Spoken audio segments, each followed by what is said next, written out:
I just watched the first 3 episodes of Marvel's new show, Ironheart, and I gotta say it.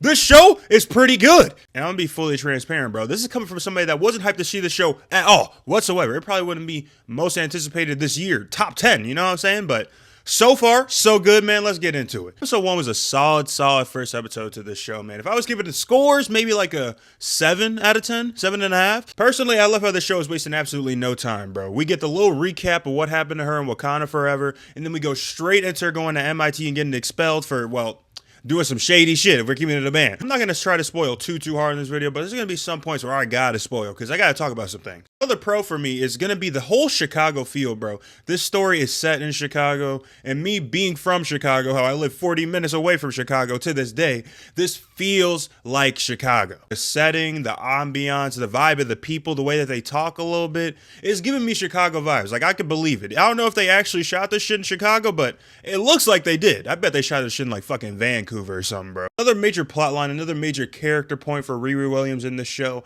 is we learn her best friend Natalie and her stepfather Gary unfortunately passed away as recently as 5 years ago. When they said that, I thought that it was from the blip, so I'm glad that they eventually showed us the flashback of what happened, and there was a bit of a shooting that went on at his shop.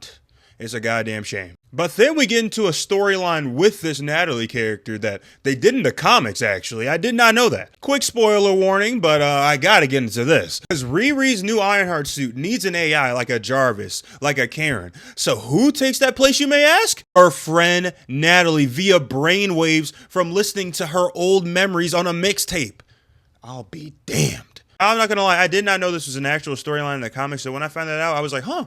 Okay, Marvel, I see you. Making it comic accurate as hell. I'm not going to lie to y'all and sit here and say I love this storyline. I think it's like probably like my 3rd favorite storyline right now. Maybe 2nd if I'm being honest. I just don't think the chemistry between Riri and Natalie is all the way there. I think it got better as we gotten further in the show, you feel what I'm saying? But episodes 1 and 2, I feel like it was shaky at best. But episode 3, I can see some potential there. Someone I am interested in, though, the Hood. This is my favorite storyline going on so far. I have to know how he's getting them powers from the Hood, even though, if I'm being honest, I do know how he's getting them powers. Anthony Ramos is just acting his ass off, man. He has charisma. He's charming. He's a little witty. He's got some comedy to him. And he has aura when he needs to have aura, bro. He can be a menace. Especially with the timing he was on episode 3.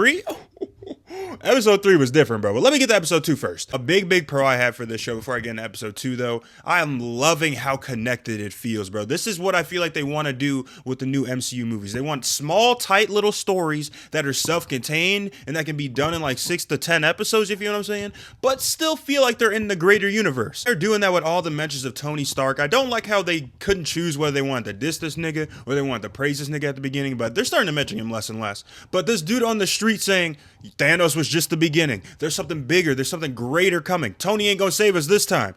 We all know what that threat is going to be, and it makes me wonder, did they refilm this and put this in this TV show, you feel what I'm saying? Or was this in it? Because this was filmed in 2022. I'm curious. Yeah, man, I'm loving the interconnectivity. This is how it should feel. This is how these Disney Plus shows should feel. You feel what I'm saying? It doesn't have to be end of the world stakes every time. Just small little hints is all we need. Like the second episode of Ironheart was also pretty solid too. Probably about the same rating I give the first one, like a 7.5. There's a lot of character building and a lot of little ambiances about this episode that I really like.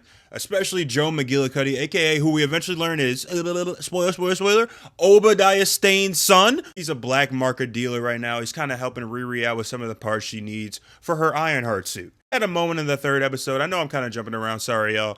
He had a moment where he was going to look like a villain, but let's be honest. This nigga is not going to be a villain. Kind of crazy. He just had his dad's ashes just chilling in a cookie jar, though. Like, bro, at least put that shit on top of the fridge, bro. Yeah, major part of this episode was just getting to learn more about the crew. We got Slug. There's honestly too many names. I'm not going to lie. I ain't going to hold you, though. It's a pretty cool crew, though. They got some personality to them, you feel what I'm saying? I'm not, like, super obsessed with them. I don't care too much for them, but they're cool. I'm not mad at it. My biggest takeaway from this episode, though, other than the fact that they let Riri Williams be the smartest person in the show as much as they can, is how mysterious the Hood is, bro. At the end of this episode, I was like, yeah, this is my favorite storyline by far. Like, I am so damn hyped to see the next episode because I feel like we're going to get some type of reveal for the Hood, but this one I was like, damn. All them damn scars on your back, nigga, you good? And all of these storylines lead perfectly into episode 3 where shit is just hitting the absolute fan. I'm not gonna lie, I'm a fan of where they're taking this character arc for Riri Williams. Because, Not gonna lie, she just totally just committed murder. Let's just keep it a band. She did. She was brought in to go on another mission, another heist for the hood, even though she's getting extremely, extremely sus of him. Everyone around her saying this is sus. Natalie, the AI, is like, yo, we gotta stop this. Riri's like, a couple more jobs and I'm done. So she enlists some help from her new homie, Ezekiel Stain, and tries to get some of his black market stuff, you feel what I'm saying, in order that she could do something with her suit so she can block a frequency so she can steal a piece of the hood to analyze. And he's like, nah, I don't want to do that because if you fuck up, then I'm fucked up. You feel what I'm saying? She's like, no, I'm not going to fuck up. You can trust me.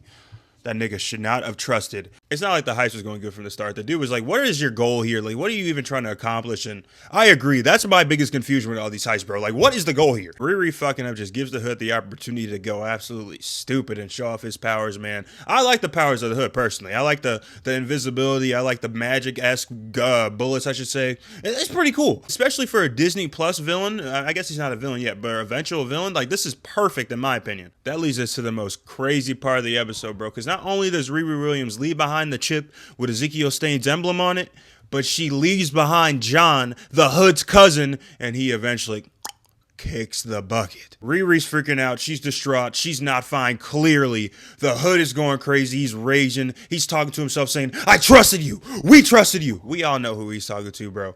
And he eventually gets some visions of what actually happened to John. And we all know what's going to happen, right? Yeah.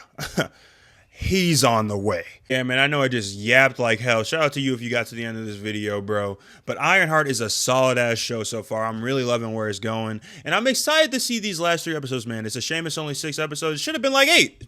I'm not mad at it. But I'm trying to hear y'all opinions in the comments down below, man. What are you liking? What are you not liking? Are you messing with it? Are you not messing with it? Let's talk about this in the comments down below. Because you know we got to talk about it. Simple.